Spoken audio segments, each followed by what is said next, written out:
Hi hello welcome back to channel study with music. അപ്പോൾ നമ്മുടെ ഇന്നത്തെ വീഡിയോ എന്ന് പറയുന്നത് +1 സ്റ്റുഡൻസിന് വേണ്ടിയാണ് കേട്ടോ. നാളെ നിങ്ങൾ എല്ലാവരും സ്കൂളിൽ പോവല്ലേ. പുതിയൊരു സ്കൂളായിരിക്കും പലർക്കും കിട്ടിയിട്ടുള്ളത്. ചിലർ പഴയ സ്കൂളിൽ തന്നെ ആയിരിക്കും. പുതിയ ഇയർ, പുതിയ ടീച്ചേഴ്സ്, പുതിയ ഫ്രണ്ട്സ് ഒക്കെ ആയിരിക്കും അല്ലേ നിങ്ങൾക്ക്. ആദ്യത്തെ ദിവസം ചെല്ലുമ്പോൾ ഒരു സ്റ്റാർട്ടിംഗ് ട്രബിൾ ഉണ്ടായിരിക്കും, അതങ്ങ് മാറിക്കോളും കേട്ടോ. നിങ്ങൾ എല്ലാവരും മനസ്സിൽ വെച്ചേക്കേണ്ട ഒരു കാര്യം എന്ന് പറഞ്ഞാൽ നിങ്ങളുടെ സ്കൂൾ ഇയേഴ്സിന്റെ ലാസ്റ്റ് വർഷമാണ് 2 വർഷം, +1 +2. ഞങ്ങൾക്ക് ഇനി 1 വർഷം തികച്ചില്ല, ഞങ്ങളുടെ ക്ലാസ് ഒക്കെ തുടങ്ങിയില്ലേ. പക്ഷെ നിങ്ങളുടെ ക്ലാസ് നാളെ തുടങ്ങാൻ പോകുന്നേ ഉള്ളൂ. 2 വർഷമുണ്ട് ഇനി ബാക്കി എന്ന് പറഞ്ഞിട്ട് പഠിക്കാതിരിക്കരുത് കേട്ടോ. +1ഉം +2 നന്നായിട്ട് കഷ്ടപ്പെടണം. 10th വരെ ഉള്ളതുപോലെയല്ല. കാരണം നമ്മുടെ ഇനി കോളേജിലേക്ക് പോകുന്നവരുണ്ടെങ്കിൽ നിങ്ങളുടെ മാർക്കൊക്കെ ഇമ്പോർട്ടൻ്റ് ആണ് +2. അതുകൊണ്ട് കളിച്ച് സമയം കളയാതെ പഠിക്കുകയും കൂടെ വേണം കേട്ടോ. അതിൻ്റെ കൂടെ തന്നെ എൻജോയ്മെൻറ്റ് വേണം, പഠിത്തം മാത്രമായിരുന്നു.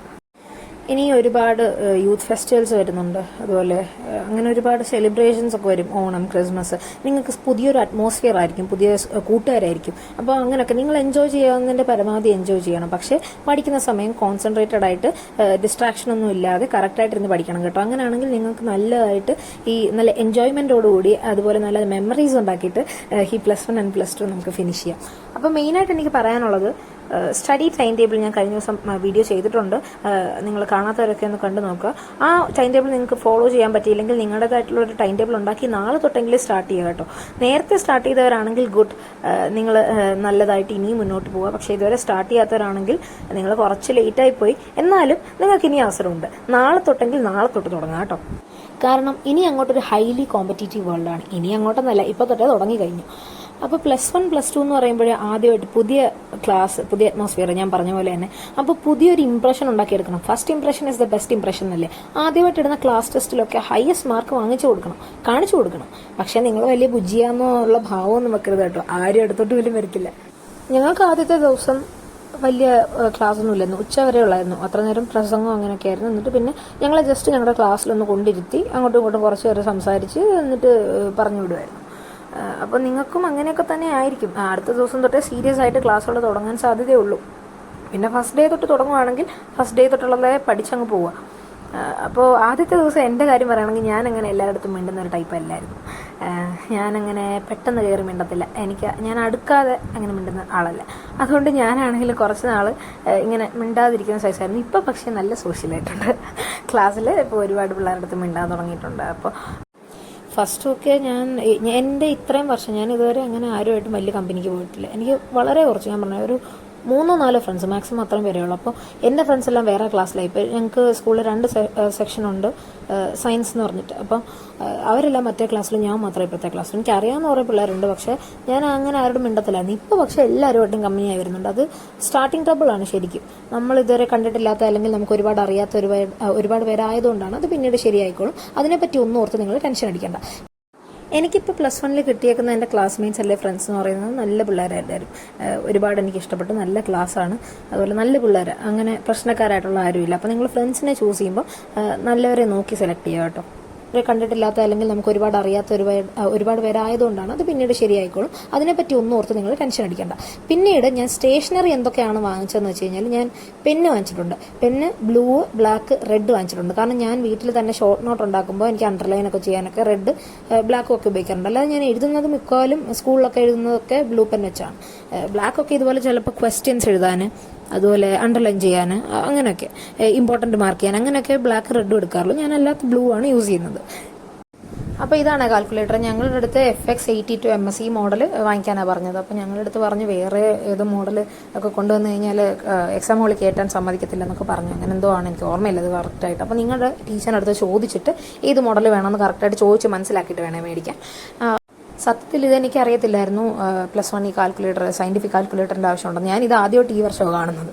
ഇതിൽ ചെയ്യാനൊന്നും അറിയത്തില്ല എന്നൊക്കെ ടീച്ചർ പറഞ്ഞു തരും.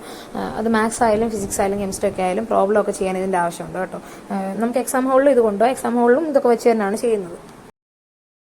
കാരണം ലാസ്റ്റ് മാത്സിൻ്റെ പാഠത്തിലൊക്കെ ഇതിൻ്റെ ആവശ്യമുണ്ട്, സ്റ്റാറ്റിസ്റ്റിക്സിലൊക്കെ. പിന്നെ ബുക്കിൻ്റെ കാര്യം ചോദിക്കുന്നവർക്ക് വേണ്ടിയിട്ടാണ്. ഇത് ഞാൻ ആദ്യം മേടിച്ച ബുക്കെന്ന് പറഞ്ഞാൽ 240 പേജിൻ്റെ നല്ല നീളമുള്ളൊരു ബുക്ക്. അത് മാത്സിനും കെമിസ്ട്രിക്കും ഫിസിക്സിനും ബയോളജിക്കും എല്ലാം അത് തന്നെ എടുത്തത്. അപ്പം മാത്സ് എനിക്ക് ആദ്യത്തെ 10 ചാപ്റ്റർ സ്ട്രെയിറ്റ് ലൈൻ വരെ ഉള്ളത് എഴുതാൻ ഇതിനകത്ത് പറ്റി. പിന്നീട് ഞാൻ ചെറിയ ബുക്കാണ് എടുത്തത്. ഞാൻ വിചാരിച്ചു പിന്നെ ഇനി അങ്ങോട്ട് കുറച്ചൊക്കെ കാണത്തുള്ളൂ. പക്ഷേ ആ ചെറിയ ബുക്ക് തന്നെ 4 പിന്നെ എടുക്കേണ്ടി വന്നു. അതുകൊണ്ട് നല്ല പേജുള്ള, അത്യാവശ്യം നല്ല പേജുള്ള ഒരു വലിയ ബുക്ക് നോക്കി മേടിക്കാൻ നോക്കാം. ഞാനപ്പം ഈ വട്ടം മേടിച്ചത്, ഞാൻ നേരത്തെ ഒരു വീഡിയോ ഒക്കെ ഇട്ടിട്ടുണ്ട്, ഇതിലും വലിയൊരു ബുക്ക് നോക്കിയാൽ മേടിച്ചത്. കാരണം ഞങ്ങളുടെ സ്കൂളിൽ നല്ല നോട്ട് തരും. ഞാൻ നേരത്തെ പറഞ്ഞിട്ടുണ്ടല്ലോ, നന്നായിട്ട് ശരിക്കും നോട്ട് തരും. ഇപ്പോൾ മാത്സ് ആണെങ്കിലും ടീച്ചർ ഒരുപാട് പ്രോബ്ലം ചെയ്യിപ്പിക്കും. അതുകൊണ്ട് മാത്സ് ഒക്കെ എനിക്കൊന്ന് കഴിവതും വലിയ ബുക്ക് എടുക്കുന്നതായിരിക്കും നല്ലത്. ഫിസിക്സും കെമിസ്ട്രിയും ഒക്കെ ഞങ്ങൾക്ക് അങ്ങനെ തന്നെ. അതുകൊണ്ട് ഞാൻ വലിയ ബുക്ക് തന്നെയായിരുന്നു എടുത്തിരുന്നത്. ഈ ഒരുപാട് നോട്ട് തരുമെങ്കിൽ വലിയ ബുക്ക് എടുക്കുക കേട്ടോ. കാരണം ഈ വലിയ ബുക്ക് എടുക്കാൻ പറയുന്നത് ഈ 10-15 ബുക്കിലാക്കി നമ്മൾ പിന്നെ വേറെ ബുക്കിലാക്കി എഴുതുന്നതിൽ നല്ലത് നമുക്ക് ഒരു ബുക്കിനകത്ത് തന്നെ ഫുൾ ഉണ്ടെങ്കിൽ അതായിരിക്കും ഏറ്റവും നല്ലത്. ഇല്ലെങ്കിൽ തപ്പി എടുക്കാൻ പോകണം. ഈ പരീക്ഷയുടെ ഒക്കെ സമയമാകുമ്പോൾ അത് ഇച്ചിരി പണിയാണ്. പിന്നെ ഞാൻ ഹൈലൈറ്റർ, പേന, റബ്ബർ, കട്ടർ, ബുക്ക്, പിന്നെന്തുവാ മേടിച്ചത്, പിന്നെ സ്റ്റിക്കി നോട്ട് അങ്ങനെ ഞാൻ മേടിച്ചിട്ടില്ല. ഇത് സ്കെയില്, അങ്ങനെ ചെറിയ സാധാരണ മേടിക്കുന്ന സാധനങ്ങളൊക്കെ തന്നെ. പിന്നെ ബുക്ക് നിങ്ങൾക്ക് വരയിട്ടതോ വരയിടാത്തതോ എടുക്കാം, അങ്ങനൊന്നുമില്ല, കുഴപ്പമൊന്നുമില്ല. ഞാൻ കഴിഞ്ഞ വർഷം മൊത്തം വരയിടാത്തതാണ് എടുത്തത്. ഈ വട്ടം വരയിടാത്തത് തന്നെ എടുത്തത്. ഞാൻ ആകെ ഇംഗ്ലീഷിൽ മാത്രമേ ഈ വട്ടം ഇംഗ്ലീഷും ഹിന്ദി മാത്രമേ ഈ വട്ടം വരയിട്ട് എടുത്തിട്ടുള്ളൂ. പിന്നെ നമ്മുടെ ഫൈനൽ എക്സാമിന് വരുമ്പോൾ വരയിട്ട പേപ്പറാണ് കേട്ടോ എഴുതാൻ തരുന്നത്. നമ്മുടെ ഫേസിംഗ് ഷീറ്റ്, ആൻസർ ഷീറ്റ് അതെല്ലാം വരയിടാത്ത പേപ്പർ, വരയിട്ട പേപ്പർ തന്നെ. പിന്നെ ക്വസ്റ്റ്യൻസ് കിട്ടാവുന്നിടത്തുനിന്നെല്ലാം കളക്ട് ചെയ്യാൻ ശ്രമിക്കുക. ഇഷ്ടംപോലെ സൈറ്റുകളുണ്ട്. HSS ലൈവ് ഗുരു തന്നെ ഇഷ്ടംപോലെ ക്വസ്റ്റ്യൻസ് ഉണ്ട്. അതുകൊണ്ട് എക്സാമിനർ, സൈലം, എജിപോട്ട് ഇവരെല്ലാം ഓരോ ക്ലാസ്സുകളിലും ഇഷ്ടംപോലെ ക്വസ്റ്റ്യൻസ് ഒക്കെ പറയുന്നുണ്ടല്ലോ. അതെല്ലാം തന്നെ നിങ്ങൾ കളക്ട് ചെയ്യാൻ ശ്രമിക്കുക. എത്രത്തോളം ക്വസ്റ്റ്യൻസ് ചെയ്യുന്നോ അത്രത്തോളം നല്ലതാണ്. പിന്നെ PYQ മാത്രം നോക്കരുത്, ടെക്സ്റ്റ് കൂടെ നോക്കണേ. പിന്നെ ഈ ക്വസ്റ്റ്യൻ ബാങ്കും ഗൈഡും എല്ലാം വേണമെന്ന് ചോദിക്കുന്നവരടുത്ത് അത് നിർബന്ധമൊന്നുമില്ല മേടിക്കണമെന്ന്. ക്വസ്റ്റ്യൻ ബാങ്ക് മേടിക്കാതെ നമുക്ക് ഈ ഓൺലൈനായിട്ടുള്ള സൈറ്റുകളൊക്കെ ഉണ്ടല്ലോ, അല്ലെങ്കിൽ ചാനലുകളൊക്കെ ഉണ്ടല്ലോ, അവരൊക്കെ ഇഷ്ടംപോലെ ക്വസ്റ്റ്യൻസ് അപ്ലോഡ് ചെയ്യുന്നുണ്ട്. അപ്പോൾ അങ്ങനെ ആയാലും മതി. പിന്നെ നിങ്ങൾക്ക് ആവശ്യമുണ്ടെങ്കിൽ ഈ ഒരു 2007, 2008 അവിടം തൊട്ടുള്ള ക്വസ്റ്റ്യൻസ് ഒക്കെ കിട്ടുന്ന ചെറിയ ക്വസ്റ്റ്യൻ ബാങ്കുകൾ അല്ലെങ്കിൽ ക്വസ്റ്റ്യൻ പേപ്പേഴ്സൊക്കെ കാണുമല്ലോ, അത് കളക്ട് ചെയ്താലും മതി. പിന്നെ ഇപ്പോഴേ ഇതൊക്കെ പറയുന്നതെന്ന് പറഞ്ഞാൽ നിങ്ങളെ പേടിപ്പിക്കാനില്ല, നിങ്ങൾ റിയാലിറ്റി അറിഞ്ഞ് വേണം മുന്നോട്ട് പോകാൻ. ഈ ആദ്യമേ നമ്മൾ ഒരുപാട് ഈ മിസ്കൺസെപ്ഷൻസ് ഒക്കെ ആയിട്ടായിരിക്കും വരുന്നത്, തെറ്റിദ്ധാരണകളൊക്കെ ആയിട്ടായിരിക്കും വരുന്നത്. അപ്പോൾ നേരത്തെ ഇതൊക്കെ അറിയുന്നതാണ് ഏറ്റവും നല്ലത്. കാരണം ഇനി അങ്ങോട്ട് നിങ്ങൾക്ക് 1 വർഷ സമയമുണ്ട്.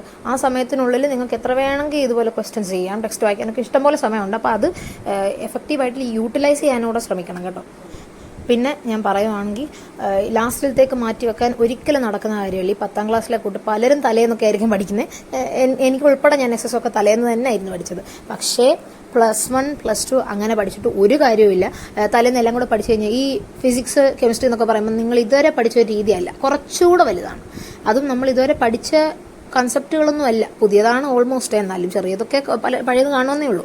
അപ്പോൾ ഇതൊക്കെ എന്ന് പറഞ്ഞാൽ 14 ചാപ്റ്റർ 15 ചാപ്റ്റർ ഒക്കെ ഉണ്ട്. അപ്പോൾ ഇതൊക്കെ ഒറ്റ ദിവസം കൊണ്ട് ഇത്രയും വലിയ ചാപ്റ്റേഴ്സൊക്കെ മനസ്സിലിരിക്കുക എന്ന് പറഞ്ഞു കഴിഞ്ഞാൽ അത് വലിയൊരു ടാസ്ക്കാണ്. പിറ്റേന്ന് ചെല്ലുമ്പോഴത്തേക്ക് മൊത്തം മറന്നു പോകും. എക്സാം ഹോളിൽ ചെല്ലുമ്പോൾ ഈ പഠിച്ചതെല്ലാം മറന്നു പോയെങ്കിൽ പിന്നെ വലിയ കാര്യമുണ്ട് നമ്മൾ പഠിച്ചിട്ട്. അപ്പോൾ തലേന്നെന്ന് പറഞ്ഞാൽ റിവൈസ് ചെയ്യാനുള്ള സമയം മാത്രം ആക്കണം, അല്ലെങ്കിൽ നല്ല ഉറക്കം കിട്ടണം.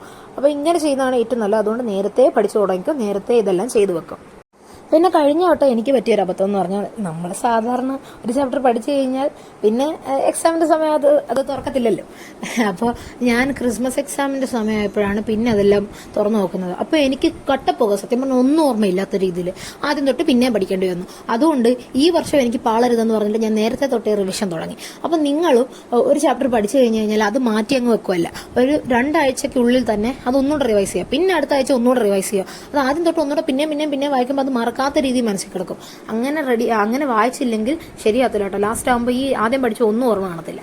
അപ്പോൾ ഇതൊന്നും നിങ്ങളെ ആരെയും ടെൻഷൻ അടിപ്പിക്കാൻ വേണ്ടി പറയുന്നതല്ല കേട്ടോ. അപ്പോൾ നിങ്ങളിത് മനസ്സിൽ വെച്ചിരിക്കണം, അതിനു വേണ്ടി മാത്രം പറയുന്നതാണ്. ഇത് ലാസ്റ്റ് ആകുമ്പോഴത്തേക്ക് എന്നാൽ മാത്രമേ ഇത് മനസ്സിൽ വെച്ച് ഈ ഒരു ചിന്ത മനസ്സിലുണ്ടെങ്കിൽ മാത്രമേ നിങ്ങൾക്ക് ലാസ്റ്റ് ആകുമ്പോൾ നല്ല രീതിക്ക് സ്കോർ ചെയ്യാൻ പറ്റത്തുള്ളൂ.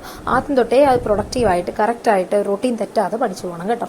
അപ്പോൾ നാളെ സ്കൂളിൽ പോകുന്ന എല്ലാവർക്കും ഓൾ ദ വെരി ബെസ്റ്റ്. നിങ്ങളുടെ എക്സ്പീരിയൻസസ് ഒക്കെ നാളെ സ്കൂളിൽ പോയിട്ട് വന്നിട്ട് എക്സ്പീരിയൻസ് ഒക്കെ താഴെ കമൻറ്റിൽ പറയുമെന്ന് വിചാരിക്കുന്നു. അപ്പോൾ വീഡിയോ ഇഷ്ടപ്പെട്ടെങ്കിൽ ലൈക്ക് ചെയ്യുക, ഷെയർ ചെയ്യുക, നമ്മുടെ ചാനൽ ഒന്ന് സബ്സ്ക്രൈബ് ചെയ്യുക. Thank you and have A nice day.